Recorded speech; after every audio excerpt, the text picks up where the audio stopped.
Hello. हाँ बोलिए बोलिए मैडम बोलिए। हाँ बोलिए मैडम बोलिए।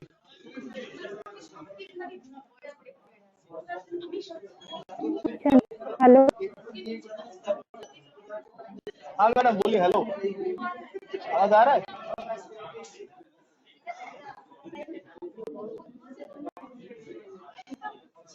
ऑनलाइन वाला अभी आवाज क्लियरली जा रहा है? एक सेकंड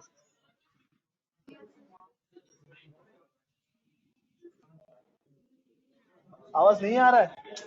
अरे अभी ठीक है। I think it's because of the network. ठीक है तो एक बार नेटवर्क स्टेबल होने दीजिए। आई थिंक आवाज जाएगा। ठीक है मैं स्टार्ट कर रहा हूँ। देखिए कितना समझ में आता है। ठीक है ओके गाइस तो टैक्स का क्लास स्टार्ट हो रहा है। तो जो लोग के साथ मॉर्निंग क्लास की है वो लोग कुछ मत बोलो। जो लोग के साथ फर्स्ट टाइम मेरा मुलाकात हो रहा है आप लोग से पहला बात करेंगे तो आप लोग ये आंसर देना प्लीज। ठीक है एंड प्लीज सब लोग आंसर जरूर दीजिएगा बिकॉज आप लोग का आंसर काफी इंपॉर्टेंट है मेरे लिए।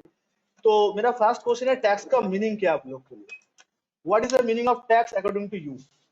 Okay starts with sir. नाम क्या आपका? बैठो बैठो बैठ के बोलो आराम से बोलो और तो नहीं है और तो क्या लगता है टैक्स के बारे में क्या मतलब है आपको? जो लगता है वो बिंदास बोल रहा हूँ। जब हम लोग सेल करते परचेस करते फिर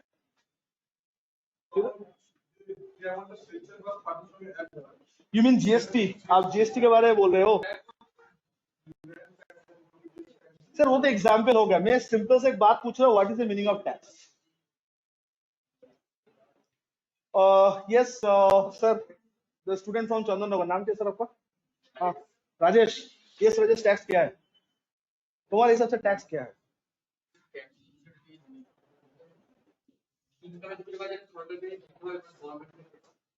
जो सरकार को देना पड़ता है वो टैक्स है। Okay fine. द मैडम लोग जो बैठे हो फोर बैक टू बैक बोलो आप लोग के हिसाब से क्या लग रहा है टैक्स? आप बोलिए मैडम जो एकदम लास्ट कॉर्नर में बैठी हो। हाँ आप जो लग रहा है वो बिंदास थोड़ा जोर से बोलेगा साउंड तक मेरे तक आए। ठीक है बोलिए।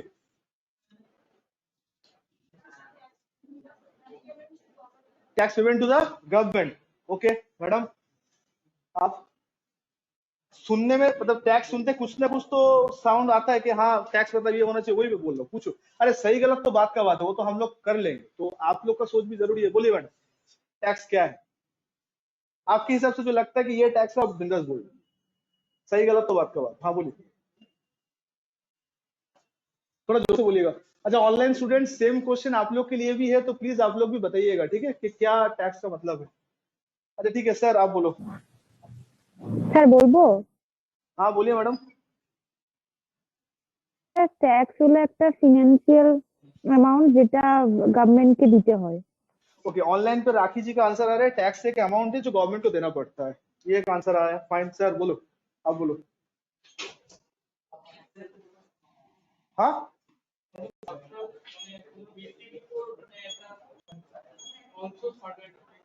अच्छा ओके फाइन सर। इनकम के ऊपर देते। ओके और कुछ?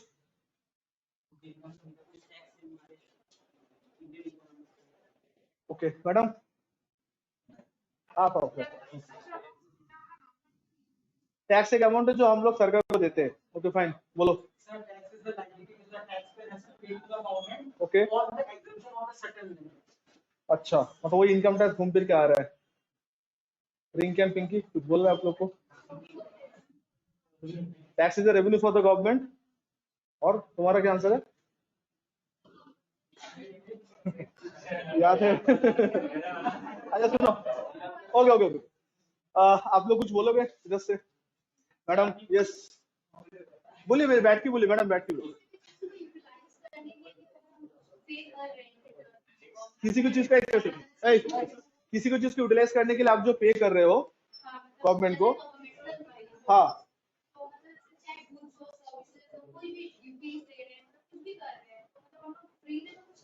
ओके तो टैक्स क्या है इसके अंदर? टैक्स क्या है? I understand what you are trying to say but tax क्या है इसके अंदर?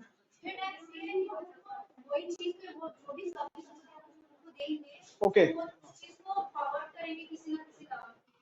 अच्छा फाइन चलो तो चलिए कुछ बोलना है तो कंपल्सरी मॉनेटरी पेमेंट छोड़ के, वो याद है? अच्छा सुनो दोस्तों, एक बात सबको पॉइंट में क्लियर था कि हर एक के पॉइंट में एक कॉमन पॉइंट था, गवर्नमेंट।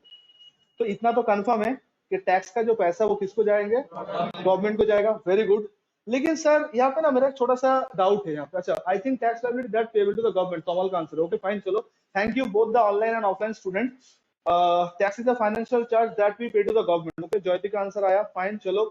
अच्छा तो गाइज सुनो ध्यान से, लॉ में एक कहावत होता है कंसिडरेशन बोलते हैं। नाम सुना पहले कभी कंसिडरेशन? कंसिडरेशन का मतलब होता है समथिंग इन रिटर्न। लास्ट तक मेरा आवाज, पंडित जी मेरा आवाज जा रहा है, क्लियरली जा रहा है, तो सुन पा रहे हो ना?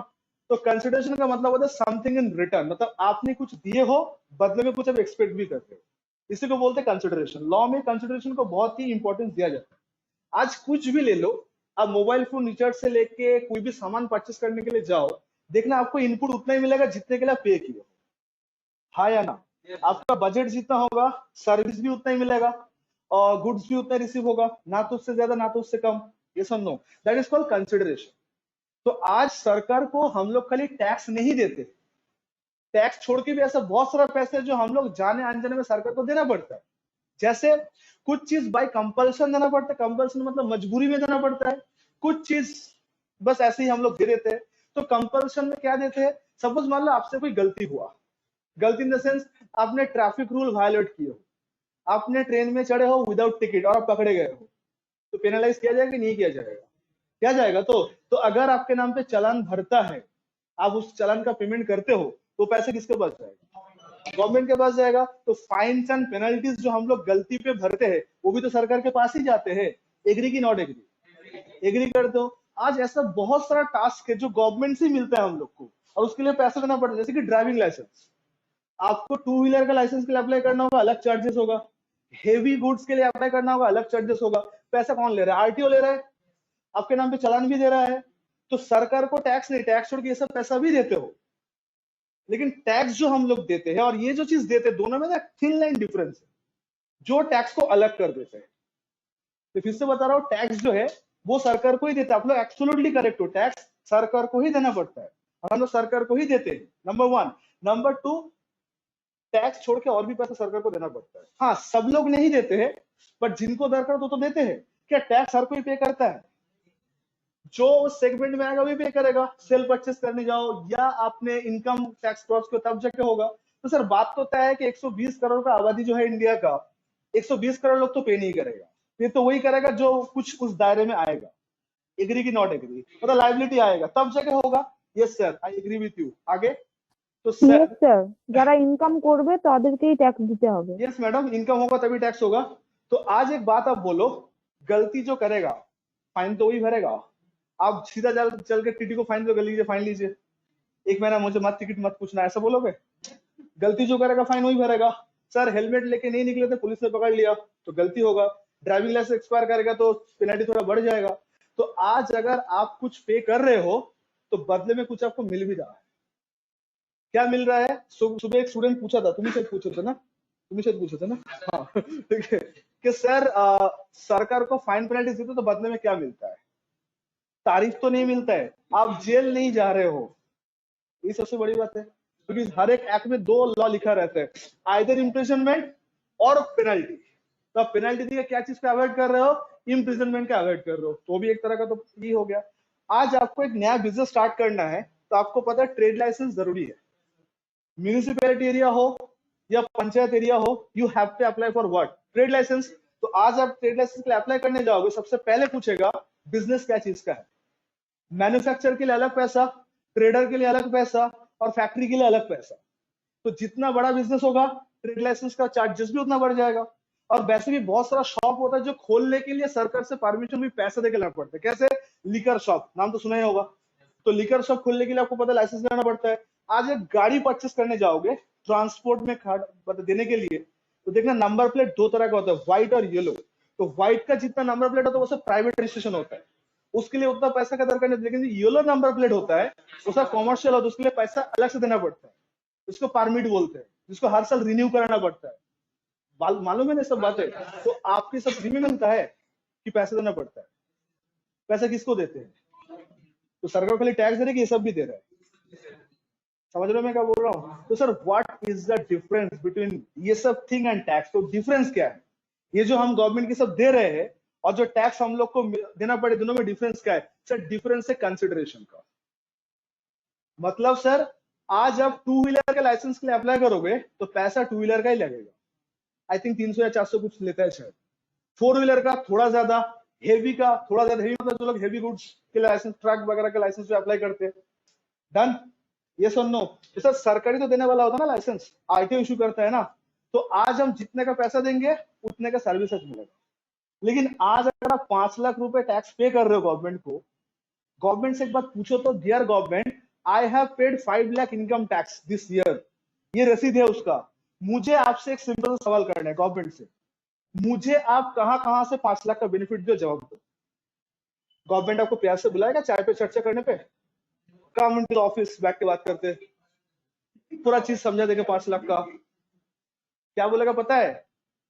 आपका लाइबिलिटी था, आप चुपचाप दियो, अच्छा नागरिक हो, सवाल जवाब मत करो। सवाल जवाब आपका नहीं है, आपका लाइबिलिटी था, आप दियो, बात खत्म। तुम बोलोगे sir where is the consideration? यही तो डिफरेंस है कि आज अगर मुझसे गलती होते है, फाइन देके मैं छूट जाता, बिकॉज लॉ में ऐसा लिखा हुआ है।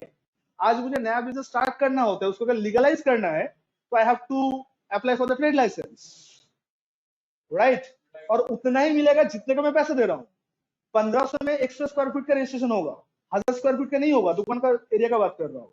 तो आज मैं पैसा उतना ही देता हूँ, सर्विस उतना ही मिलता है। लेकिन व्हाट अबाउट द टैक्स? आज अगर कोई 1 करोड़ रुपए गवर्नमेंट को टैक्स देता है, देता तो है 1 करोड़ रुपए टैक्स, इंडिया में ऐसे बहुत सिटीजन है जो 1 करोड़ रुपए गवर्नमेंट को टैक्स देता है पूरा साल का। तो गवर्नमेंट का उसको हिसाब करके बोल पाएगा कि dear sir and dear ma'am, आपने 1 करोड़ रुपए टैक्स दिए हो, ये बेनिफिट आप मुझसे लिए हो, पॉसिबल है? क्योंकि जो सड़क आप भी यूज करते हो, वो सड़क हम लोग भी यूज करते हैं, वो सड़क टैक्स पेयर भी यूज करते हैं। कभी ऐसा रेट चार्ट दिखा कि एक बार सड़क चढ़ोगे तो 10 रुपए टैक्स से सेट ऑफ हो गया?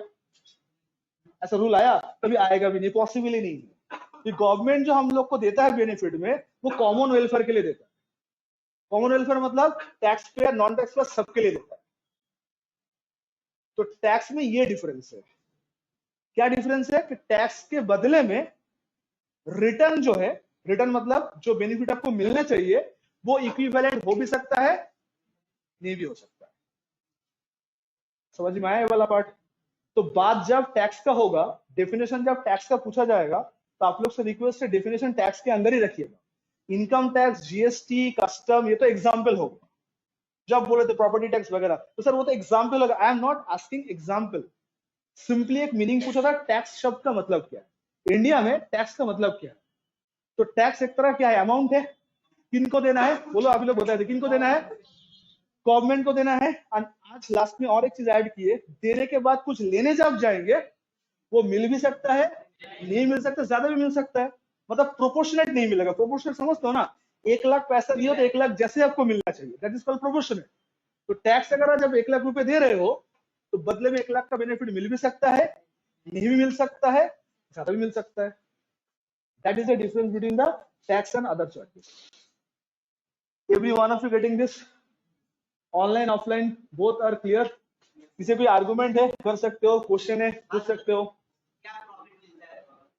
क्या चीज का?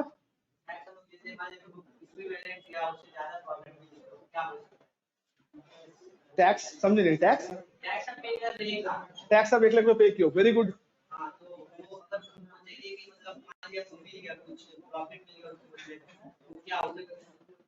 गवर्नमेंट का सुविधा, आपको जो मोहल्ला है पूरा एकदम सफाचक रोड है, कभी बिजली जाते ही नहीं है, तो पर्सनली क्यों मांगना है? गवर्नमेंट सरकार सबका है ना, पर्सनली चाहिए नहीं है सर, ठीक है?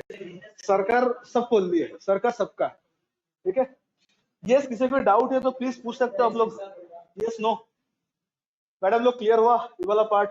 पक्का? सर लोग लिख लूं डेफिनेशन को? ऑनलाइन स्टूडेंट्स, मेरा आवाज क्लियरली गया? कमाल, राखी, यस सर। कुछ बोले हैं आप लोग को? सर मैं तो नोट डाउन करूंगा,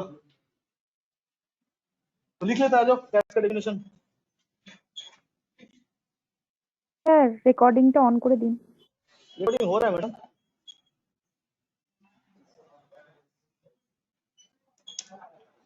So tax is a compulsory monetary payment. ए किसको देना है पैसा? सरकार को? Government.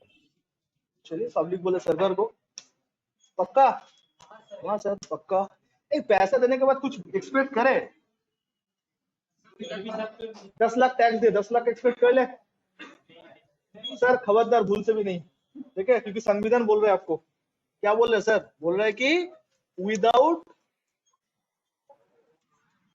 Proportionate return, without proportionate return. इसको थोड़ा बड़ा करे, इसको थोड़ा बड़ा करे।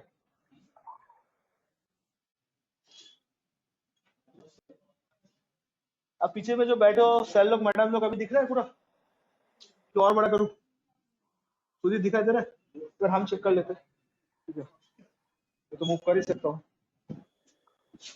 हाँ, आराम से दिख रहा है। तो आवाज इतना तक आ रहा है? बोल दो। सर। हाँ जी बोलिए। जी सर, अभी ये लिंक ज्वाइन किया तो मेरे को पता नहीं है कौन सा क्लास चल रहा है सर। मैम आज हम लोग टैक्स का इंट्रो पढ़ रहे हैं। What is tax, how many type of tax. तो आप जो मिस करेगा, अभी हम लोग टैक्स का डेफिनेशन पढ़ रहे थे, टैक्स का मतलब क्या है। तो जो आप स्क्रीन पे दिख रहा है आपका मैडम, यही हम लोग पढ़े, अभी डिस्कस किए। टैक्स जो है वो हम लोग को सरकार को देना पड़ता है, कंपलसरी देना पड़ता है, और देने के बाद बदले में जो रिटर्न है।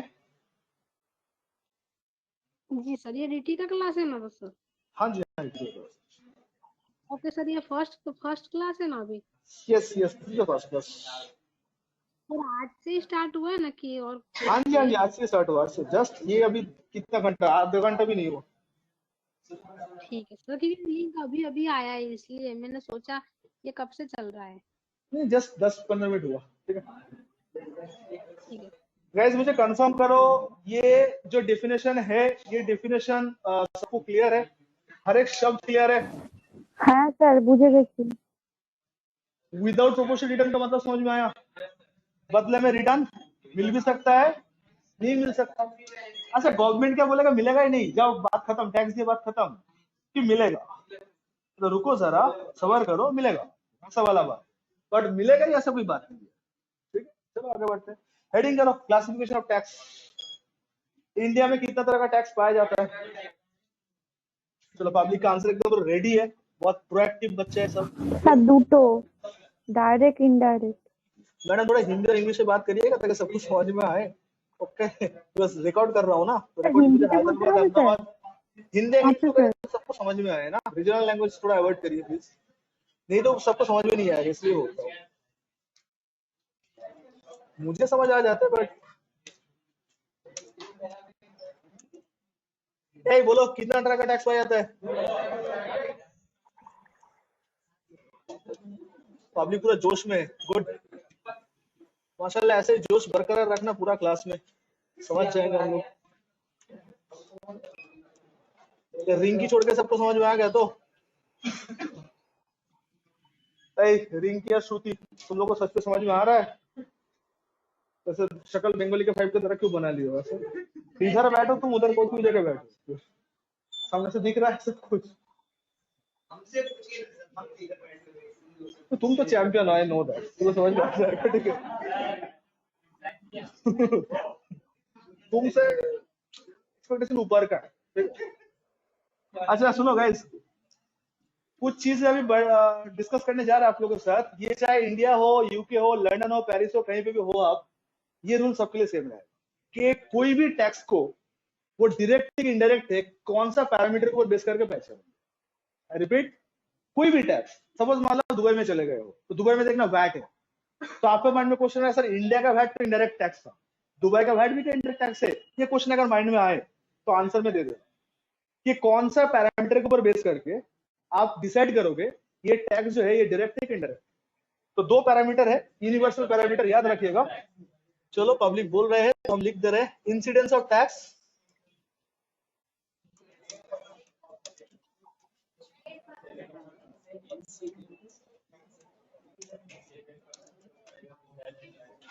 Incidence of tax and impact of tax. सचमुच से हवा आ रहा था, उससे हवा आ रहा था इसी से। चलो कोई बात नहीं। अच्छा स्टार्ट करें, सुनो ध्यान से। आज के बाद अगर कभी भी आपसे कोई पूछे कि डायरेक्ट टैक्स क्या होता है, इनडायरेक्ट टैक्स क्या होता है, गाइस प्लीज ध्यान से सुन लो। स्टूडेंट का कॉमन आंसर होता है सर जो टैक्स डायरेक्टली गवर्नमेंट को दिया जाता है उसको हम लोग डायरेक्ट टैक्स बोलते हैं, और जो टैक्स इनडायरेक्टली दिया जाता है उसको हम लोग इनडायरेक्ट टैक्स बोलते हैं। ये स्टूडेंट मतलब ये आंसर स्टूडेंट इतना कॉन्फिडेंटली बोलते हैं, इंटरव्यू में कंफ्यूज हो गए तो बोल क्या डायरेक्ट टैक्स तो सीधा गवर्नमेंट के पास जाके बोले ये लो टैक्स तुम्हारा, और इनडायरेक्ट मतलब कबूतर को भेज देंगे। हाँ ना, कबूतर एक टाइम पे ये सब चीज करता था। तो सर ऐसा कुछ नहीं है, गवर्नमेंट को डायरेक्ट इनडायरेक्ट ऐसा पेमेंट का बात नहीं है, बात कुछ और है यहाँ पे। तुम और दिमाग मत लगाओ यहाँ पे और कंफ्यूज मत करो। सुनो ध्यान से, अगर इंसिडेंस ऑफ टैक्स एंड, बीच में एंड है और नहीं, ठीक है, incidence of tax and impact of tax अगर सेम पर्सन के ऊपर जाता है, repeat, incidence of tax and impact of tax अगर एक ही जन के ऊपर जाता है तो वो टैक्स ऑलवेज डायरेक्ट होगा, और अगर incidence of tax and impact of tax अगर अलग अलग पर्सन के ऊपर जाता है तो वो इनडायरेक्ट टैक्स होगा। ये सुनने के बाद स्टूडेंट बोलो सर ये बात तो हम लोग याद कर लेंगे, लेकिन प्रॉब्लम है कि सर ये दोनों का मीनिंग भी तो समझना जरूरी है। ये जो आप लिखे हो इंसिडेंस, ये जो लिखो हो impact, what is the meaning of it? Answer तो बहुत सिंपल है, ये दोनों की एक, दोनों एंड है बीच में, हाँ, इंसिडेंस एंड इम्पैक्ट अगर सेम पर्सन के ऊपर जाता है तो क्या टैक्स माना जाएगा? इट्स डायरेक्ट टैक्स, और अगर डिफरेंट हो गया तो इट्स इनडायरेक्ट टैक्स। सर इतना तो पता चल गया, आप मतलब इसके मीनिंग क्या है सुनो ध्यान से।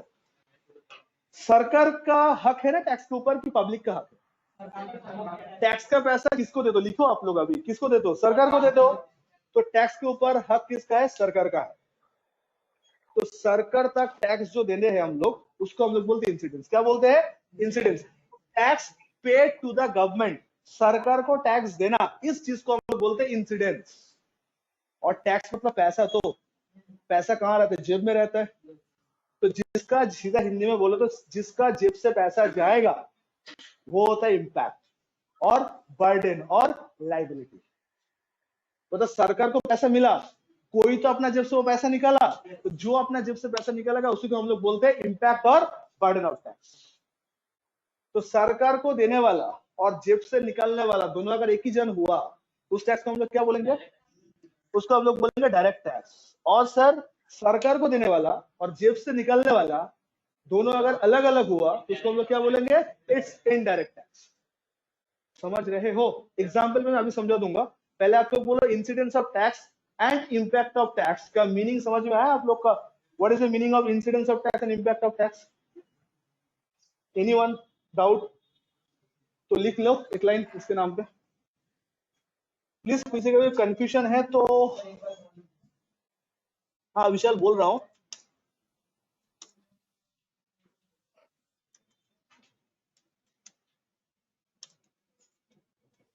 गाइस क्या मैं फास्ट बोल रहा हूँ कि ठीक जा रहा हूँ कि स्लो करूं?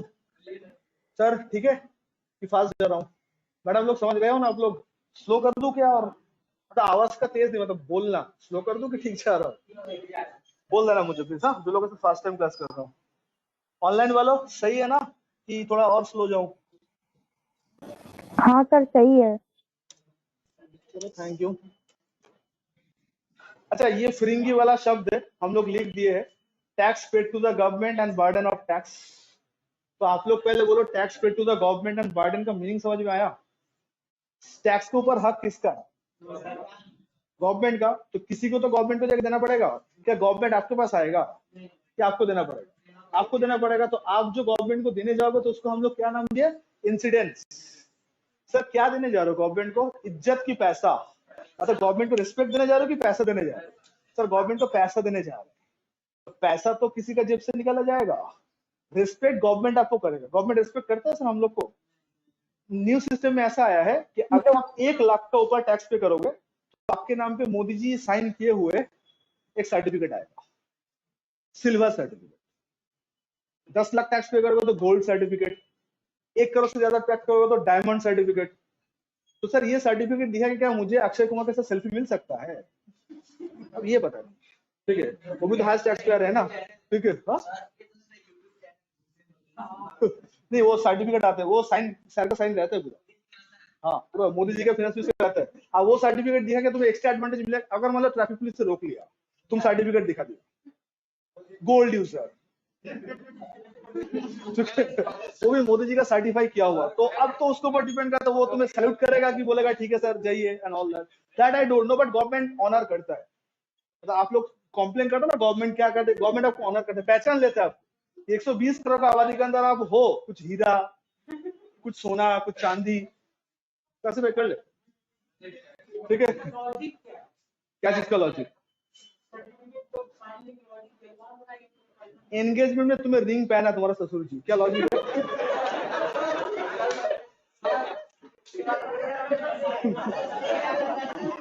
लॉजिक बोलो, क्या लॉजिक है? शगुन है ना, शगुन है ना। अच्छा एक विशाल, शगुन है ना वो।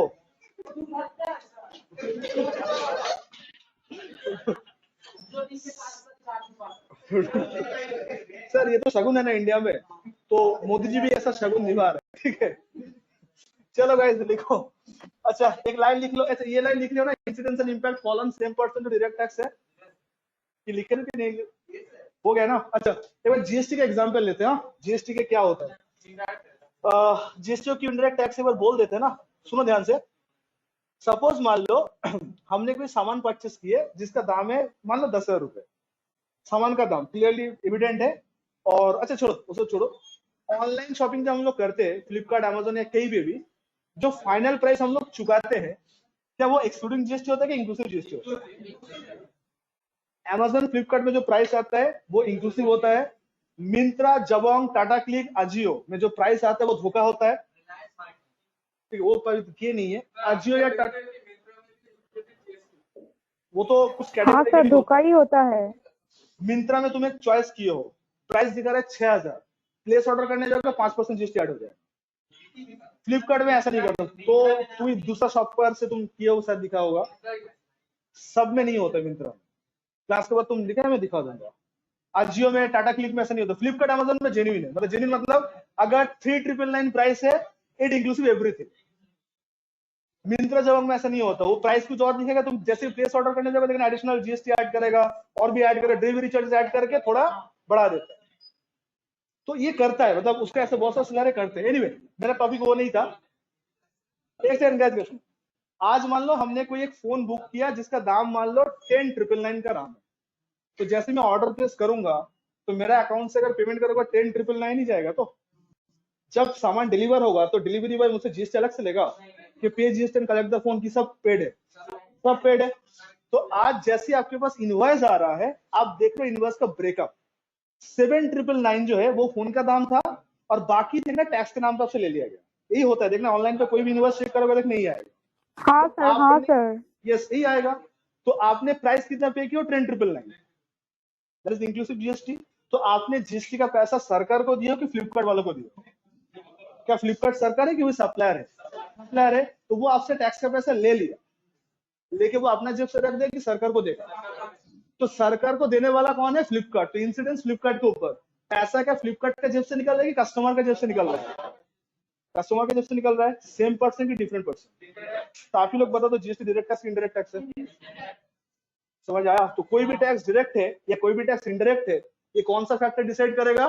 टैक्स का इंसिडेंस एंड टैक्स का इंपैक्ट। अगर इंसिडेंस एंड इंपैक्ट सेम की डिफरेंट, सेम हुआ तो डायरेक्ट होगा, डिफरेंट हुआ तो इनडायरेक्ट होगा। कोई किसी का शक का सवाल है? Is that clear? No sir. Offline students all clear? Shall I proceed? याद रहेगा? ठीक है, पूछ लेंगे। ठीक है विशाल, आंसर मिल गया?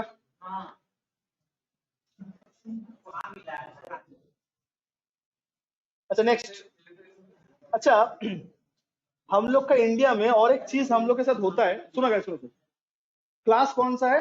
टैक्स का है। तो आज अगर ये इनडायरेक्ट टैक्स का क्लास होता और मान लो आपका इनडायरेक्ट टैक्स में सारा चीज कवर करना होता, तो आप लोग के साथ और एक टॉपिक ऐड होता कस्टम ड्यूटी बोलते हैं, ठीक है। फिर इनकम टैक्स जब धीरे धीरे पढ़ना स्टार्ट करोगे तो आपको पता चलेगा कि टैक्स लायबिलिटी काफी नहीं है, गवर्नमेंट 4% और चार्ज करता है हेल्थ एंड एजुकेशन सेस के नाम पे। इसका धीरे धीरे पता चले, इसकी टर्मिनोलॉजी बोल रहा हूँ, जो टर्मिनोलॉजी हम लोग यूज करते हैं। तो पहला टर्मिनोलॉजी क्या बोल रहा हूँ, ड्यूटी। एक टैक्स का नाम में आएगा कस्टम ड्यूटी, बहुत पहले एक्साइज ड्यूटी होता था, तो ड्यूटी आ गया। फिर ड्यूटी के बाद गवर्नमेंट आपके ऊपर और चार्ज करेगा, क्या चार्ज करेगा, हेल्थ एंड एजुकेशन सेस बोल के। कितना परसेंट, 4% चार्ज करेगा। तो आप बोलोगे सर ये तो क्या टैक्सेबल हो लग जाएगा, ठीक है। आपके मन में सवाल आएगा कि सर क्लास हम लोग टैक्स का पढ़ रहे हैं और देने जब जा रहा है तो सेस भी आ रहा है, ड्यूटी भी आ रहा है। तो हम लोग तो इनकम टैक्स पढ़ रहे हैं ना, तो उसके अंदर ये सेस नाम गवर्नमेंट क्यों आएगा, एक्स्ट्रा पैसा लेता है, हाँ 4% और लेगा। मतलब 30% अगर टैक्स हुआ तो 30% के ऊपर 4% और देना पड़ेगा। तो इफेक्टिव रेट कितना हो जाएगा, 30 के ऊपर 4% मतलब 1.2 तो टोटल आपका देना पड़ेगा 31.2। आप सोचे गए तो 30% टैक्स देना है, बट आपका टैक्स लायबिलिटी होगा 31.2। क्यों, सेस ऐड कर दिया। तो आपके मन में सवाल आएगा सर दे तो टैक्स रहे थे, पर ये सेस शब्द अचानक से कहां आ गया। फिर कुछ जगह पे देखते हो ड्यूटी ड्यूटी करके आ रहा है। तो क्या सर ये इसका लॉजिक का ये है कि इनकम के साथ टैक्स अच्छा लग रहा था, तो इसका जब नामकरण हुआ इनकम टैक्स जोड़ दिया। कस्टम के साथ टैक्स जा नहीं रहा था तो कस्टम ड्यूटी डाल दिया। क्या ऐसा रीजन है कि वैलिड कोई रीजन होगा, क्या लगता है। But I am trying to say that क्या is there any difference between the tax, duty, cess, ये तीनों सेम है कि देयर इज अ डिफरेंस। तो पूछ रहा हूं क्या डिफरेंस है। आप लोग बोलोगे स्पेलिंग, स्पेलिंग का छोड़कर क्या डिफरेंस है, एनी आइडिया। पहले बोलो क्वेश्चन समझ में आया। सर पढ़ रहे हम लोग टैक्स, तो टैक्स का डेफिनेशन दीजिए ना। आप टैक्स पढ़ते पढ़ते कहीं बोलो ड्यूटी, फिर बोलो सेस, तो सर कोई डिफरेंस है कि ऐसे ही है, देयर इज अ डिफरेंस, ठीक है। तो हेडिंग करो difference between the tax, duty and cess. Morning वाले बच्चे लोग लिख लो, ये मॉर्निंग पे नहीं पढ़े आज जानबूझ के, मुझे पता है आज जीटी क्लास है तो कुछ तो अलग करना है। Difference between the tax, duty and cess, CESS।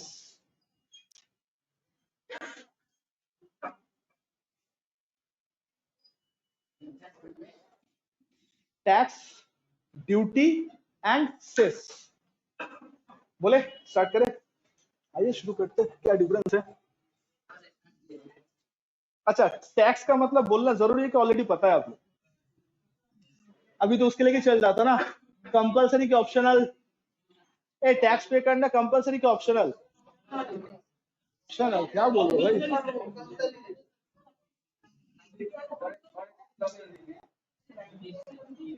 Vishal tax is a compulsory, तो लाइबिलिटी आएगा तो कंपलसरी हो जाएगा भाई।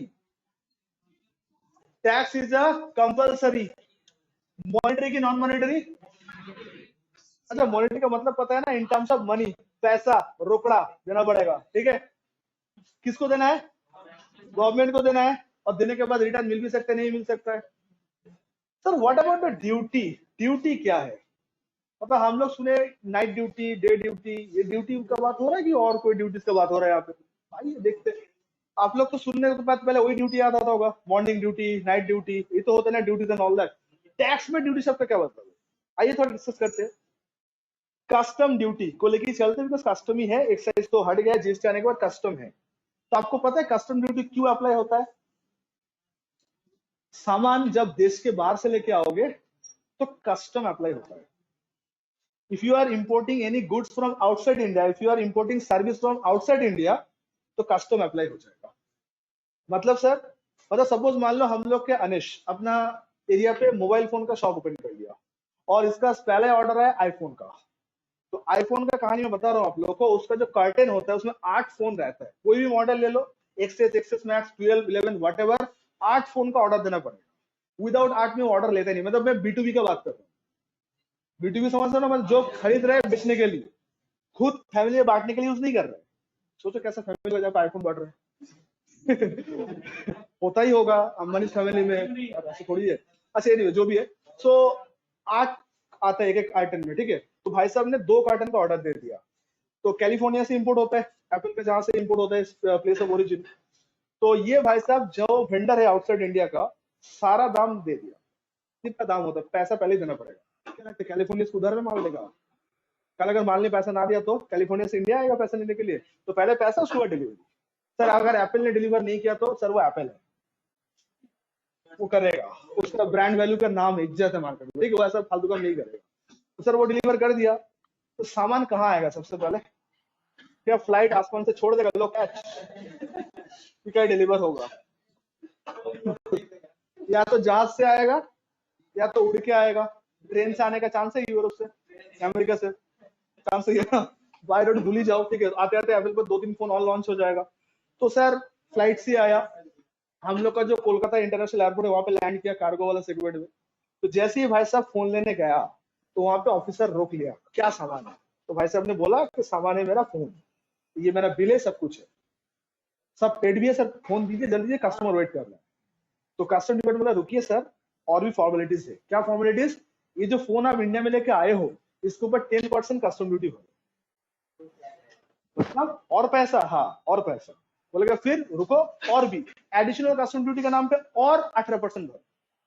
क्यों सर? क्योंकि एप्पल का फोन में 18% जीएसटी लगता है इंडिया, लग्जरी प्रोडक्ट, ठीक है। तो और 18% जोड़ो तो 10 + 18 कितना होगा? 28।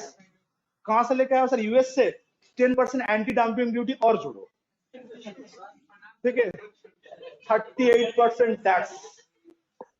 तो आईफोन महंगा इसलिए होता है बिकॉज इतना सारा लंबा चौड़ा लिस्ट आता है टैक्स, ठीक है। बोले रुको जरा, क्या मॉडल लेके आओ? बोले sir iPhone 12 pro, luxury product, हाँ 28% सेस और जोड़ो। बोल रहे सर मेरा कंसाइनमेंट था 2 लाख का, आपने टैक्स दे दिया और 1 लाख का। बोले हाँ, नहीं देंगे तो फोन हम लोग का। तो ये लोग धरना पे बैठ जाए एयरपोर्ट में, फोन नहीं दे रहा है, हैशटैग बोल के कुछ डाल रहा है यूट्यूब में, ये फोन ले रहा है, तो बोलेगा भाई तुम ही गलत हो। रूल यही है कि बाहर से जब सामान आएगा तो सबसे पहले उस सामान को जो ड्यूटी होता है वो पे करना पड़ता है, ठीक है। तो भाई साहब कहीं से पैसा जुगाड़ लगा के ड्यूटी दे दिया, सामान लेके आ गया अपने दुकान पे। तो जितना सारा ऑर्डर लेता कस्टमर को डिलीवर कर दिया। तो जब ये भाई साहब फोन बेचेगा इंडिया में तब ये कुछ टैक्स चार्ज करेगा? क्या चार्ज करेगा? जीएसटी चार्ज करेगा। ये कस्टम चार्ज करेगा क्या? ये क्या जीएसटी चार्ज करेगा? लोकल मार्केट में क्या चार्ज होता है? जीएसटी। तो जैसे ये दुकान पे फोन लेके आया और कस्टमर को जैसे डिलीवरी करना चालू किया तो फोन का दाम प्लस जीएसटी चार्ज करना चालू किया। अब ये जीएसटी तुम किसको दोगे? सरकार को। लिटरली भाई साहब 2 बार पैसे दे रहे सरकार। कब कब? एक जब सामान लेके आया तब, और दूसरे वजह सामान बेचा है तब। फिर इसको एहसास हुआ कि बिजनेस नहीं करना चाहिए, तो सारा पैसा तो सरकार ही लेके जाएगा, हम क्या करें? सही बात है। बिजनेसमैन टेंशन तो इसलिए रहते हैं। टोयोटा कंपनी नाम सुना हो ना?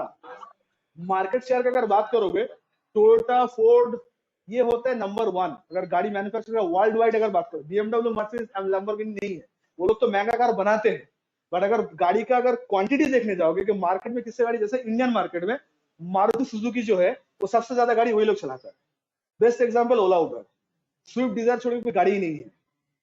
उसके बाद टाटा आता है, फिर आपका hyundai आता है, फिर फोर्ड आता है, समथिंग ऐसा करके। तो पूरा इंटरनेशनल मार्केट में टोयोटा, शेवरलेट, ये लोग का नाम है।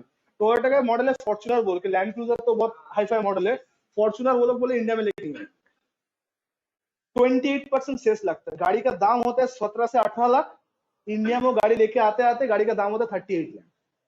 तो टोयोटा बोला 38 लाख से लोग मेरा गाड़ी क्यों लेगा, मर्सिडीज बेंज लेगा। अरे यार गाड़ी कंफर्ट से क्या, लोगों का लोगो से मतलब है।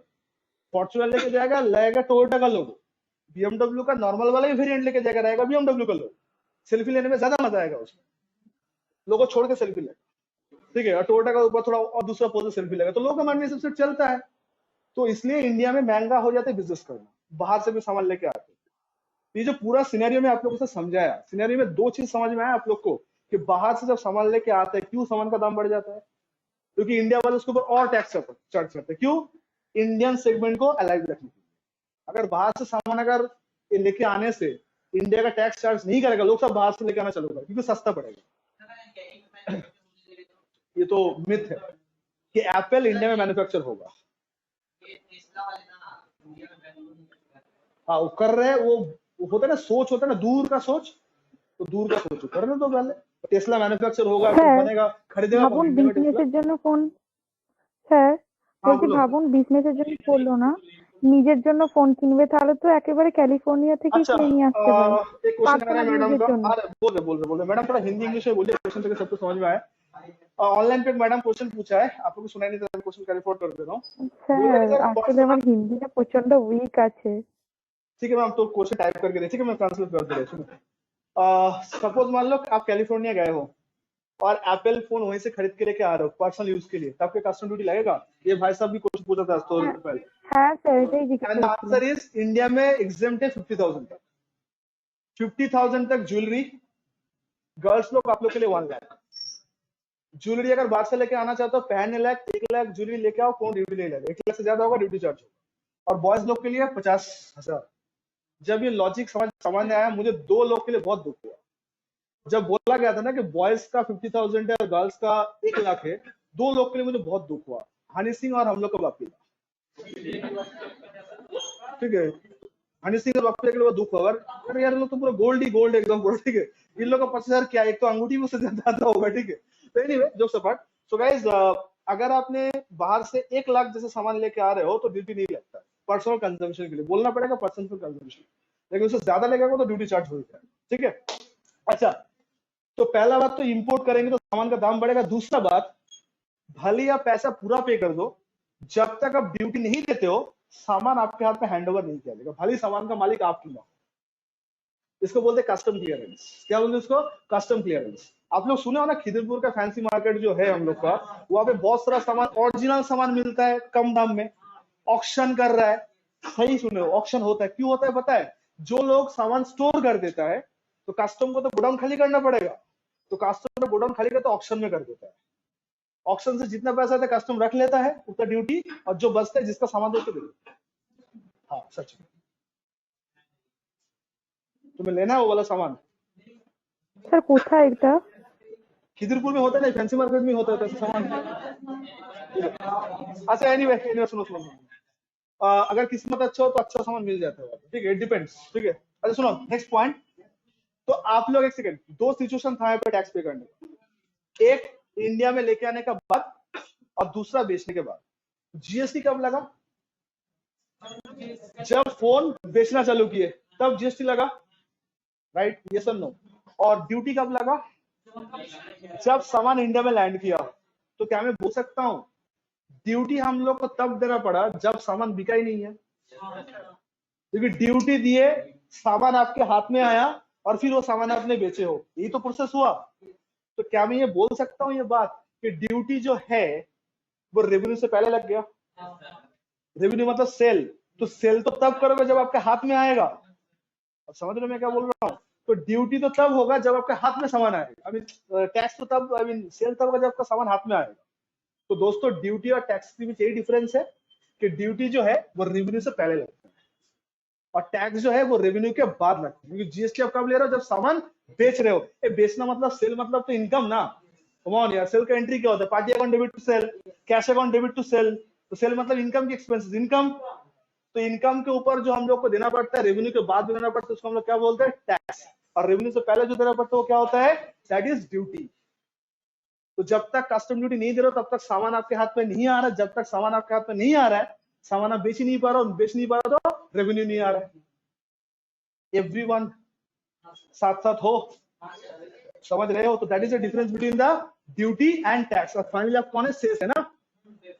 तो डेफिनेशन के साथ साथ लॉजिक समझ में आ रहा है आप लोग को? हाँ या ना?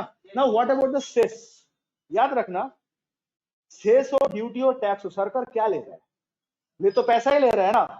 तो पैसा बोल के ले लो ना, बोलो कि जो तेरा है वो मेरा, बात खत्म। ये अलग अलग नाम से कंफ्यूज करने की सरकार है, टैक्स के नाम पे ले रहा हूँ, ड्यूटी के नाम पे, सेस के नाम पे ले रहा हूँ। तो ये भी बोल लो टैक्स के नाम पे दे रहा हूँ, ड्यूटी के नाम पे दे रहा हूँ, ले लो सरकार से। ये तो नहीं बोलते है ना, बोलते ले ले, तो ले लीजिए सारा पैसा भी लोग। तो एक रैंकिंग होता है कि ऐसा कौन सा कंट्री है जिसमें बिजनेस करना सबसे इजी है। तो स्टैंडर्ड एंड पुअर बोल के एक ऑर्गेनाइजेशन है, एक यूएस का है, जो इंडेक्स भी है वॉल स्ट्रीट में, जैसे नैस्डैक है, डाउ जोन्स है, स्टैंडर्ड पुअर भी है। तो वो लोग एक सर्वे किया था कि दुनिया में कौन सा ऐसा देश है जहां पे बिजनेस करना सबसे इजी है, मतलब जिसमें कुछ झगड़े, बिजनेस में एकदम सुकून से बिजनेस करता है। पता रैंक कौन किसका आया था? गेस करो किसका रैंक कौन आ सकता है। चाइना वाले इसमें पार्टिसिपेट नहीं करता, ठीक है। सिंगापुर, सिंगापुर नंबर 1 आया था।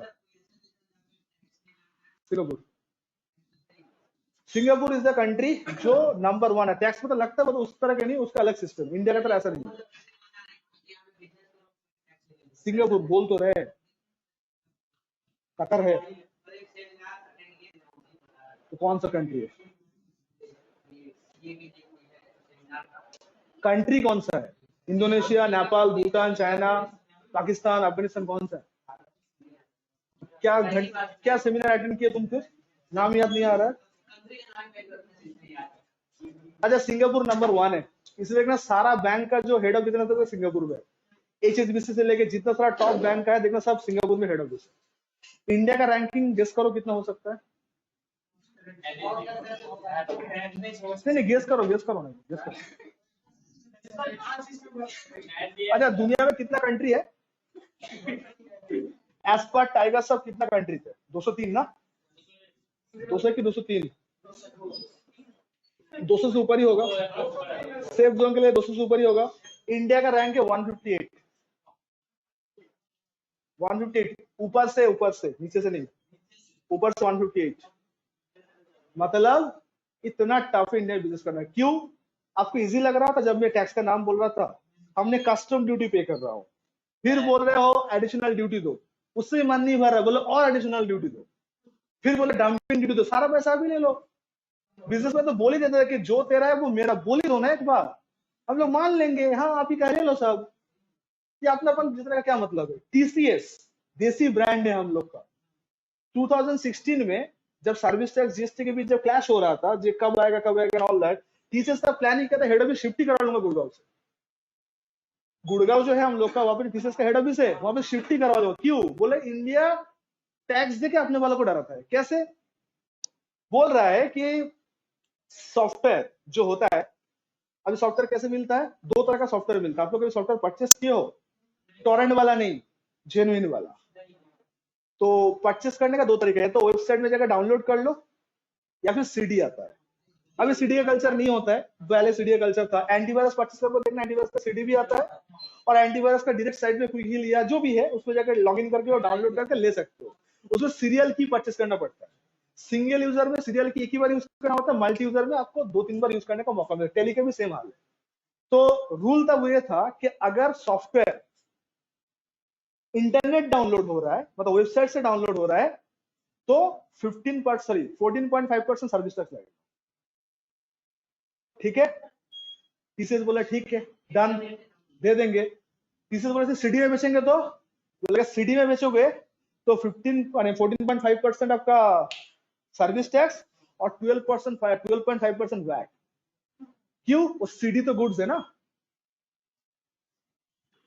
तब TCS बोला ये क्या है? 12.5% वैट और 15% सर्विस, 27 से 28 रुपए अगर आप ही ले लोगे तो बाकी क्यों छोड़ रहे मेरे लिए? वो भी ले लो। Do imagine that guys? आप लोग समझ नहीं पा रहे कौन सा लेवल का परेशानी होता है। तब जाकर GST को बहुत जल्द लेके आया था कि नहीं तो बिजनेसमैन भड़क जाएगा। और याद रखना, बिजनेसमैन अगर भड़क जाएगा तो सरकार में कौन रहेगा ये तय करते हैं बिजनेसमैन। आपको क्या लगता है हम अब तय करते हैं कि सत्ता में कौन बैठेगा? ये हम लोग का मिथ है कि हम लोग वोट देते हैं और सत्ता में वो लोग आते हैं। कहानी कुछ और है। पॉलिटिक्स में धीरे धीरे अगर आपको इंटरेस्ट पढ़ना तो आपको समझ में आएगा। तो बिजनेसमैन में कोई भी सरकार बिजनेसमैन के साथ लफड़ा नहीं करता, क्योंकि वो लोग है इसलिए इंडिया है। टैक्स तो वही लोग पे करेगा ना, तो वो लोग को सर्वाइवल तो होना चाहिए। तब जाके GST करके बोला नहीं हटा यार 15% GST, सॉरी 12% GST, तो बात खत्म। तब जाके रुका। तो आप अगर ऐसा आलतू फालतू नियम चालू करोगे तो फॉरेन इन्वेस्टर अट्रैक्ट होगा आपके पास? Do think that? कभी नहीं होगा। तो गाइस ये था हम लोग का कहानी, ड्यूटीज एंड टैक्सेस में डिफरेंस। समझ में आया? नाउ सेस एक तरह का टैक्स ही है, लेकिन गवर्नमेंट अगर सेस बोले भी पैसा ले रहा है आपसे, तो याद रखना वो पैसा गवर्नमेंट यूटिलाइज एक ही जगह कर सकते हैं जो नाम पे लिया जाए। तो आज अगर हेल्थ एंड एजुकेशन सेस बोल के गवर्नमेंट आपसे ले रहा है, क्या ले रहा है? हेल्थ एंड एजुकेशन सेस बोल के गवर्नमेंट ले रहा है पैसा आपसे, तो वो पैसा गवर्नमेंट 2 जगह यूज कर सकते हैं। कहाँ यूज कर सकते हैं? हेल्थ पर्पस कुछ या एजुकेशन पर्पस यूज कर सकते हैं। सेस का पैसा से इधर उधर काम नहीं हो सकता। इनकम टैक्स वही सेस है, हेल्थ एंड एजुकेशन सेस। बाकी आप अगर जैसे कि जीएसटी है, तो गुटखा पान मसाला तो जानते हो ना, पता है उसके ऊपर सेस कितना लगता है? गेस करो, गेस करो, एनी गेस, सेस कितना लगता होगा? 175%। 175%। जीएसटी का रेट है 28%, सेस का रेट है 175%। ना सही सुने आप लोग, 175%। क्यों? गवर्नमेंट बोल रहा है ये सिन है, पाप है। क्या पाप है? टैक्स पाप नहीं है, गुटखा खाना ये सब पाप है, ऐसा गवर्नमेंट का मानना है। बोला भी था सिन टैक्स बोल के, मजाक नहीं कर रहा हूं। दाम बढ़ाएंगे तो लोग शायद प्रायश्चित करेगा, ऐसा गवर्नमेंट का सोचना है और पब्लिक को दिखाना है। ऐसा कुछ नहीं होता है। दाम जितना बढ़ता है यूजर मल्टीपल पे बढ़ता है। इसका बेस्ट एग्जांपल, आप कोई भी पब्लिक प्लेस का दीवार देखो, पेंटिंग कम और दूसरा चीज ज्यादा आएगा, तो पता चलता है कि इफेक्ट क्या होगा। और गवर्नमेंट क्या फायदा लेता है पता है? आज अगर एसेंशियल कमोडिटी का दाम बढ़ेगा तो लोग हड़ताल करेंगे। टोबैको का दाम बढ़ा देगा, कौन हड़ताल करेगा? रजनीगंधा का दाम मान लो 50 रुपए कर दिया, कौन हड़ताल करेगा?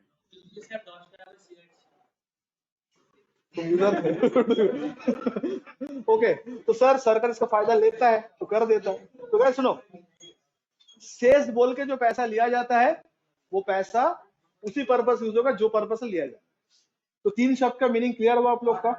टैक्स का मतलब क्लियर है। ड्यूटी क्या है सर? ड्यूटी वो है जो रेवेन्यू से पहले की बात, रेवेन्यू से पहले लेना पड़ता है। सेस क्या है सर? ये भी एक तरह का टैक्स है, बट ये टैक्स उसी पर्पस खर्चा होगा जो पर्पस सेलेक्ट होगा। तो हेल्थ एंड एजुकेशन सेस से क्या फायदा, मतलब क्या भला होगा लोगों का? सर कुछ एजुकेशन सेगमेंट में फायदा होगा, बट युद्ध अगर लग गया, बैटल छिड़ गया, तो वो पैसा बैटल में यूज नहीं कर सकते हो, संविधान से मना है। ठीक है, जो लोग कोल को यूज करते, कोल को, उन लोग एक सेस देना पड़ता है, क्लीन एनर्जी सेस। अब क्लीन एनर्जी सेस क्या है? तो जितना सारा आप देखते हो ना रास्ते में, सड़क में, आइलैंड के ऊपर जो पेड़ पौधे लगाते हैं सरकार, उसको मेंटेन भी करते हैं, वो उसी पैसे से आता है। क्लीन एनर्जी, बिकॉज पेड़ के पास वो क्षमता है ना और कार्बन डाइऑक्साइड कंजम्पशन करने का, तो वो क्लीन एनर्जी सेस का पैसा से यूटिलाइज होता है। सर्विस टैक्स पे 2 सेस, स्वच्छ भारत सेस, कृषि कल्याण सेस। तो वो सेस से किसका कल्याण होगा? किसान लोग का कल्याण होगा। डन? तो 3 मतलब क्लियर हुआ टू ऑल में ऑनलाइन एंड ऑफलाइन स्टूडेंट। जयती सेस, सेस बोल के जो पैसा लिया जाएगा वो पैसा उसी पर्पस खर्च होगा जो पर्पस से कलेक्ट हुआ था। तो सेस का नाम होता है, ऐसा सेस बोल के नहीं आता है।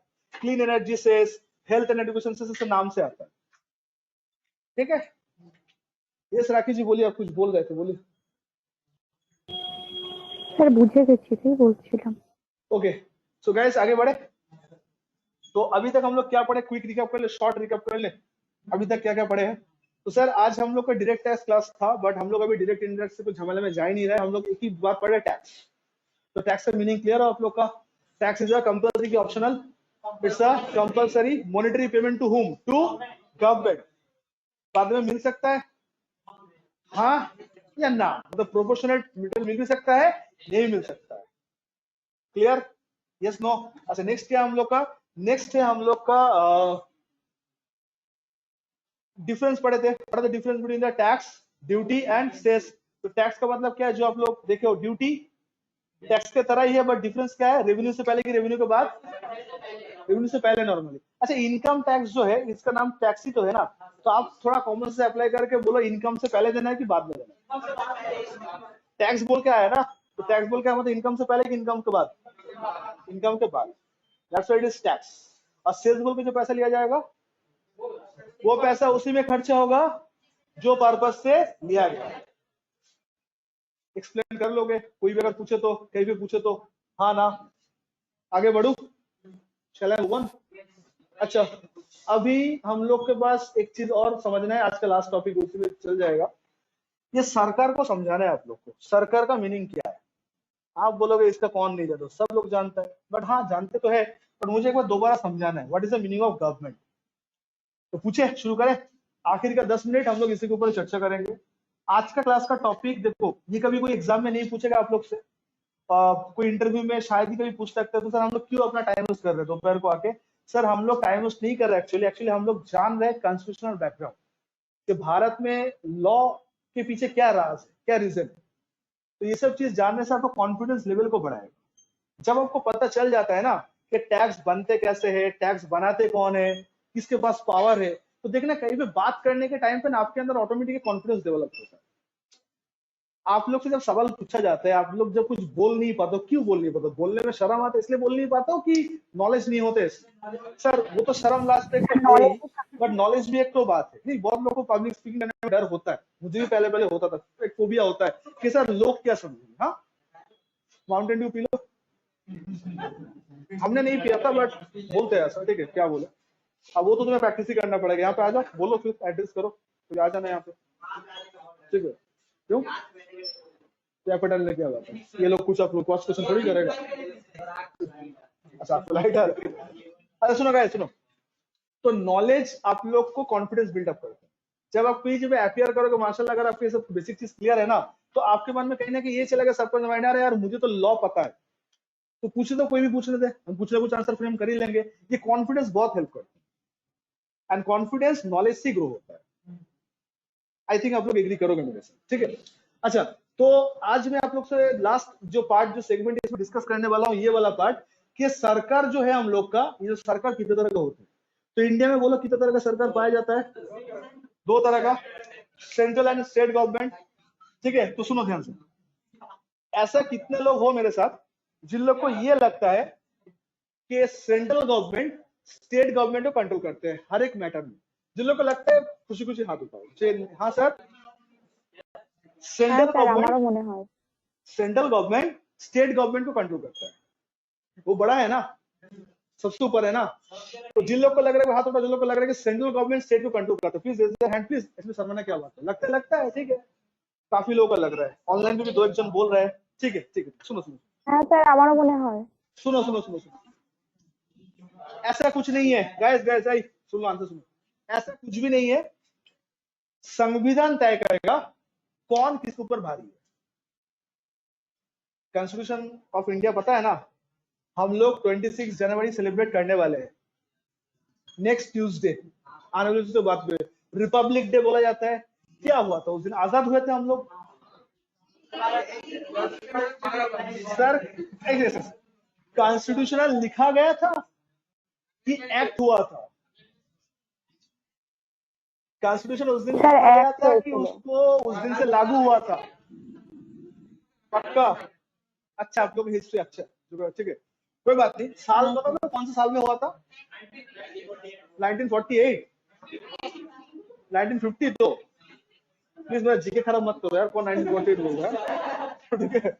अच्छा, सो संविधान क्या है? What is the constitution? गलती से पढ़ के देखे हो क्या है उसके अंदर, क्या है? अच्छा, इंडिया में राइट टू स्पीक है हम लोग के पास, राइट टू स्पीक, बोलने का अधिकार है। राइट टू रेड्रेसल, कंप्लेन करने का हक है। गाइस मैं हक के बारे में पूछ रहा हूँ, सॉल्व का पूछ नहीं रहा हूँ। आप बोलोगे नहीं सर बोल तो लेंगे फिर क्या होगा, वो आई डोंट नो। बोलने का हक है सर। तो ये बात, ये हक हम लोग को कौन दिया? पक्का ना? तो इंडिया में कोई भी चीज पे लॉ बनेगा कि नहीं बनेगा, गाइस प्लीज ध्यान से सुन लो। इंडिया में कोई भी सब्जेक्ट मैटर पे लॉ मतलब कानून बनेगा या नहीं बनेगा, ये डिसाइड करता है संविधान। आज कोई भी सब्जेक्ट मैटर उठा लो, कोई भी सब्जेक्ट मैटर उठा लो जिसके ऊपर आपको लगता है कि लॉ बनना जरूरी है, गवर्नमेंट को भी लग रहा है लॉ बनना जरूरी है, बट इतना आसान नहीं है। आपको पहले चेक करना पड़ेगा कि आप लोग इसके ऊपर लॉ बना सकते हो कि नहीं बना सकते। तो हम लोग कॉन्स्टिट्यूशन ऑफ इंडिया जो है ये पावर देता है लॉ बनाने का। देखो लॉ क्या बनेगा वो तो आप तय करोगे कि ये करोगे तो ये होगा, ये करोगे तो ये नहीं होगा, समथिंग, वो तो आपके हाथ में। लेकिन पहले तो आपको परमिशन लेना पड़ेगा कि आपका लॉ बनाने का हक है कि नहीं। ये परमिशन कौन देता है? संविधान देता है। तो आज स्टेट गवर्नमेंट क्या कर सकता है, सेंट्रल गवर्नमेंट क्या कर सकते हैं, गवर्नमेंट मिलकर तय नहीं करते कि चलो एक चाय पे चर्चा कर लेते हैं, गोल्ड टेबल पर हम लोग क्या चाहे, ये 5 काम तुम करोगे 5 काम हम करेंगे, किसी को काना खबर नहीं होगा, ऐसा बोलता है? ये संविधान तय करके देते हैं। ये सब्जेक्ट मैटर पे हम ही बोलेंगे, बिकॉज बोलने का हक मेरा ही है। रूल हम ही बनाएंगे बिकॉज संविधान ने मुझे दिया है। अगर ये हक स्टेट के पास है तो सेंट्रल का कोई ये नहीं बनता कि स्टेट से वो हक छीने। तो आप बोलोगे सर सेंट्रल को जाके लॉ ही चेंज कर देगा, इतना आसान नहीं है। संविधान को पलटना इतना आसान नहीं है जितना आसान आप सोच रहे। तो चलिए इसके ऊपर थोड़ा चर्चा कर लेते हैं। तो हर क्लास में ये बात बोलता हूँ, आप लोगों के साथ भी शेयर कर लेते हैं, सुनो ध्यान से। तो संविधान में क्या है, लॉ है कि लॉ बनाने का परमिशन है? परमिशन। तो संविधान में 3 लिस्ट है। हाँ, ये लिस्ट बहुत काम का है। यूनियन लिस्ट,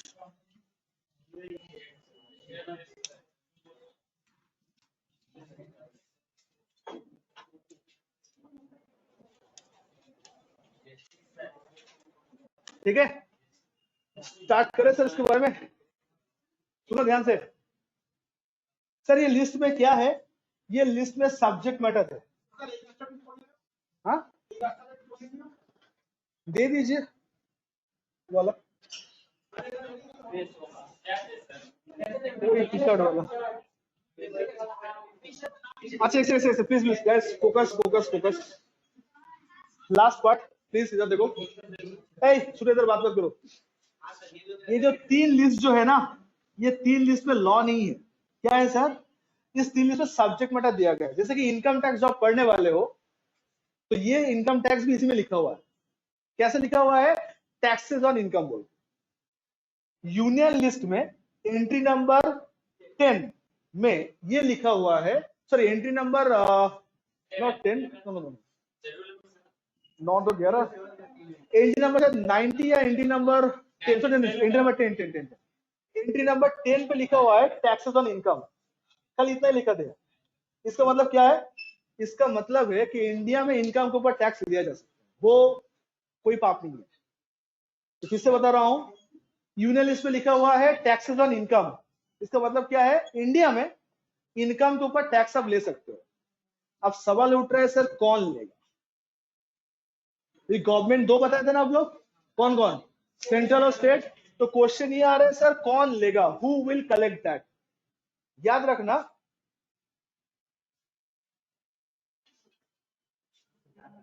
इधर से दे दीजिए सर।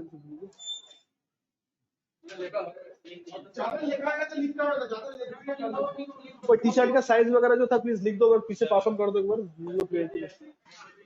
अच्छा गाइस प्लीज फोकस, इधर देखो। अगर कोई सब्जेक्ट मैटर यूनियन लिस्ट में आते हैं तो याद रखना उसके ऊपर रूल बनाएगा one and only central government, ठीक है। अच्छा प्लीज उसको थोड़ा होल्ड करके रखो, अभी थोड़ा सुन लो, उसके बाद दे देना। फिर से बता रहा हूं, आज के क्लास का सबसे इंपॉर्टेंट टॉपिक यही है कि लॉ बनाएगा कौन और क्यों बनाएगा। तो कोई भी सब्जेक्ट मैटर कहां मेंशन किया हुआ है, यूनियन लिस्ट में अगर आ रहा है तो उसके ऊपर रूल बनेगा, जरूर बनेगा। कौन बनाएगा वो रूल, सिंस यूनियन लिस्ट का मैटर है तो रूल बनाएगा सेंट्रल गवर्नमेंट। अगर बात रेवेन्यू का होता है तो वो रेवेन्यू कलेक्ट भी सेंट्रल गवर्नमेंट करेगा, रेवेन्यू का रेट भी सेंट्रल गवर्नमेंट तय करेगा, चेंज भी सेंट्रल गवर्नमेंट ही करेगा। और ये बात सारा स्टेट को मानना है।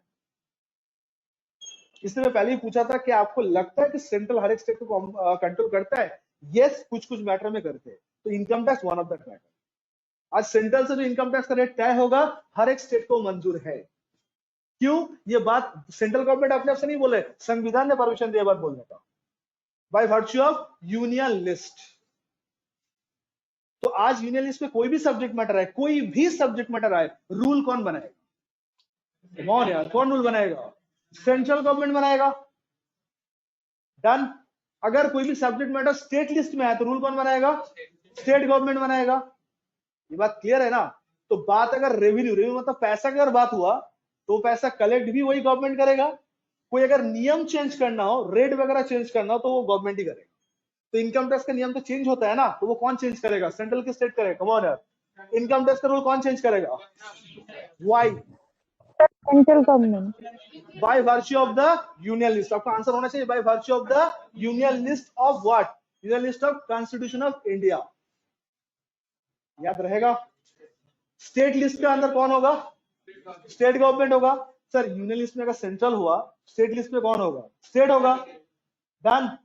अब प्लीज जो लोग फर्स्ट टाइम सुन रहे हो उन लोग के लिए पूछ रहा हूं, इसमें क्या होगा फिर? इसमें स्टेट था, सॉरी सेंट्रल था, इसमें स्टेट है, इसमें कौन आएगा? अब तो गवर्नमेंट बचा ही नहीं है, कौन आएगा? Sir central. I think union territory. क्या दोनों ही आएगा? पक्का? आप एक सोचो, आप लोग बोल रहे सर दोनों ही आएगा, मतलब जो चीज कॉन्करेंट लिस्ट में होगा उसमें स्टेट भी आएगा, सेंट्रल भी आएगा। लेकिन सर आप थोड़ा इमेजिन करो ना, ये हर क्लास में एग्जाम्पल लेता होता कि आप लोगों को समझ में आए मैं ये बात क्यों बोल रहा हूँ। अच्छा, ये सब कहानी आज तय नहीं हुआ, 10 साल पहले नहीं, जब से संविधान बना है तब से नियम लागू है इंडिया में, और इसका विरोध अगर करोगे तो आपको एंटी नेशनलिस्ट कहलाया जाएगा। इंडिया में जो बंदा संविधान को फॉलो नहीं करता है उसको एंटी नेशनलिस्ट बोला जाता है। तो you have to bind by this संविधान। इसलिए देखना हर एक मिनिस्टर जब शपथ लेता है तो उसका डायलॉग में रहता है कि मैं, मेरा नाम वो भी हो, taking oath in the name of God बोल के मैं विधि द्वारा स्थापित संविधान को एक निष्ठा रखूंगा, ये वो वगैरह वगैरह। संविधान सबका इस्तेमाल होता है, लेकिन इसको आपको पालन करना है। डन? तो सर आप सोचो, एक छोटा सा सिचुएशन दे रहा हूं, आप बताना कि लॉ होगा कि कुछ और होगा। मोदी जी जब से आया है तब से एक टॉपिक बहुत चर्चे में है, चाय पे चर्चा। ठीक है, तो चाय पे चर्चा के लिए हम लोग किसी को बुला रहे हैं, मान लो अरविंद केजरीवाल जी गया, ठीक है, लालू जी को भी बुला लेंगे, काफी पॉपुलर है।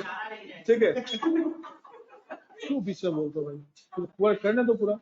ठीक है, तो लालू जी है, नीतीश जी को भी बुला लेंगे, बिहार का सीएम है, ममता दीदी भी गए हैं, केजरीवाल जी और मोदी जी है, और सब एक टेबल में बैठा है, चाय भी पीरा जा रहा है, बिस्किट भी है, और चर्चा भी हो रहा है। चर्चा क्या है? लॉ बनेगा। Just imagine the situation, law बनेगा उस दिन।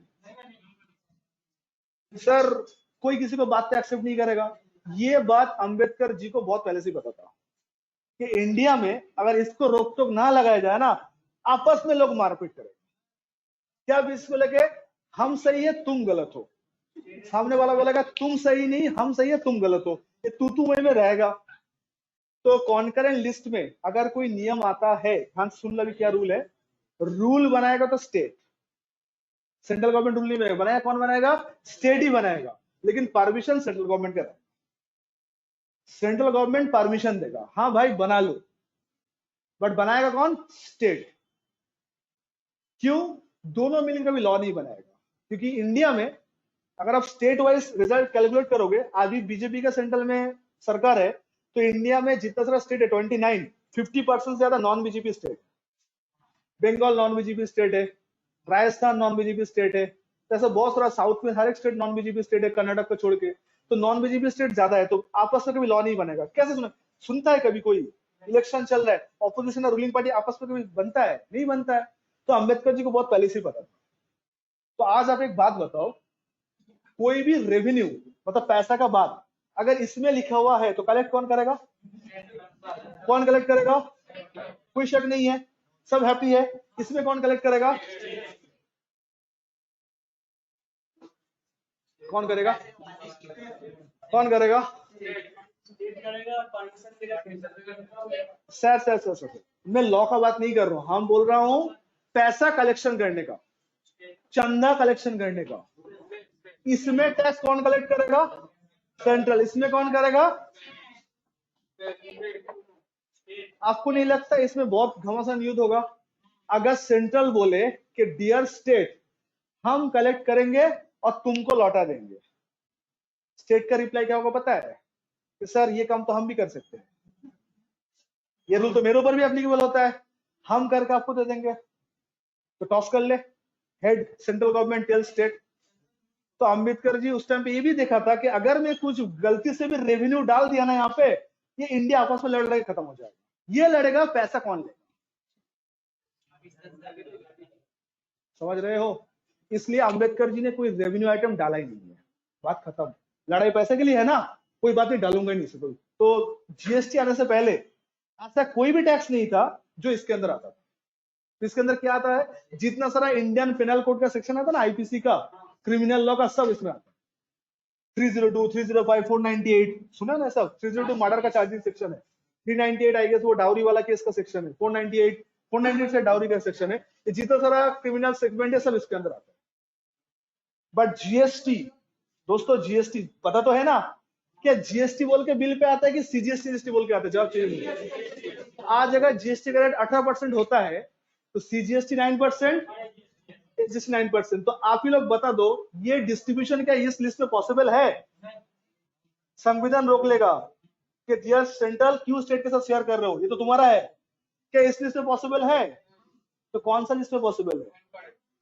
तो भारत जब से आजाद हुए, हम लोग जब से इंडिपेंडेंट हुए, तब से लेके जीएसटी आने से पहले तक कोई रेवेन्यू का आइटम था ही नहीं।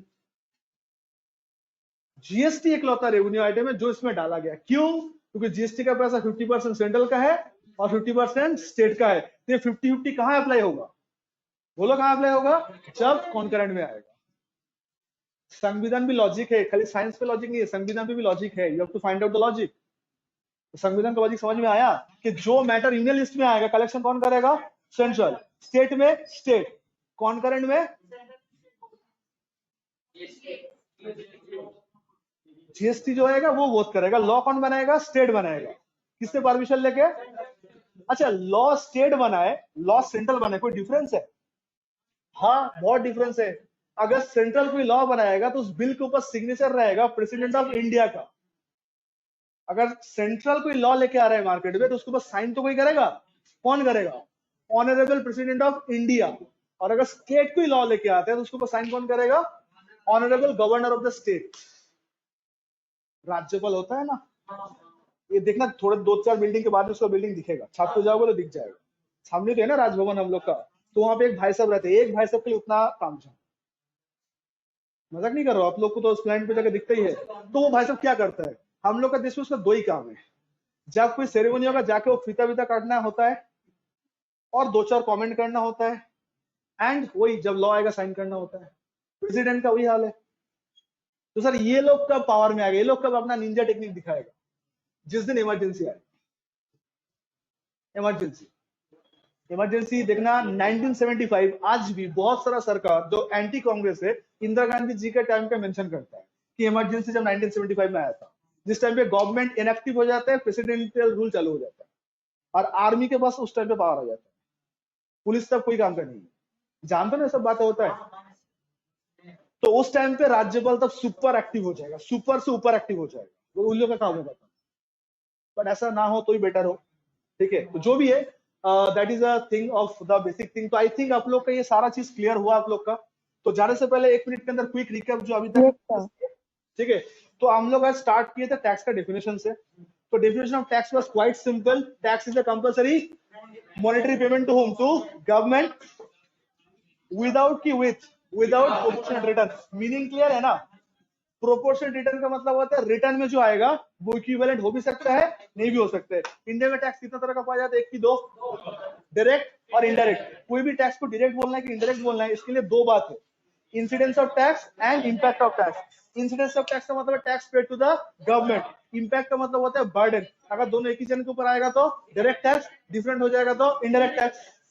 अच्छा, इंडिया में लॉ कौन बनाएगा? ये बात सरकार तय करेगी, संविधान तय करेगा। बात अगर यूनियन लिस्ट का है तो लॉ कौन बनाएगा? सेंट्रल। स्टेट में स्टेट, कॉन्करेंट में लॉ कौन बनाएगा? मजा नहीं आएगा, टेक टू और एक बार मजा नहीं, आप लोग गलत बोलो। अब इस बार सही बोला, ठीक है? यूनियन लिस्ट में लॉ कौन बनाएगा? पक्का। स्टेट में लॉ कौन बनाएगा? कॉन्करेंट में, गुड, थैंक यू। कोई बोल नहीं बोला बोथ, ठीक है? बनाएगा कौन? स्टेट। परमिशन किसका रहेगा? डन। अच्छा, संविधान में लॉ है कि परमिशन है? परमिशन है। अच्छा, कोई चीज के ऊपर लॉ बनाने बट संविधान में है ही नहीं तो लॉ बनेगा? पहले संविधान को चेंज करो फिर लॉ बनेगा। जीएसटी का जो हिस्ट्री है इंडिया में, आपको भी पढ़ना, 2003 में प्रपोजल आया था और 2017 तक लग गया खाली आते आते, तो 13 साल के लॉ टाइप हो रहा था, संविधान चेंज नहीं हुआ था। क्यों? जीएसटी सेल के ऊपर नहीं लगता है, जीएसटी 25 के ऊपर भी जिसे लगता है सप्लाई के ऊपर। इंडिया में सप्लाई जैसे चीज के ऊपर टैक्स लगता है, ये बात संविधान में था ही नहीं। तो पहले आपको संविधान को चेंज करना पड़ा, और संविधान में चेंज करना इतना इजी नहीं है, उसके लिए लोअर हाउस अपर हाउस सबका परमिशन दरकार, इसलिए इतना टाइम लग गया। उतना इजी नहीं है सर, समझाएंगे नेक्स्ट क्लास, ठीक है मैम? तो guys that's it for today, thank you so much online students. अच्छा आगे को बैक कर लो।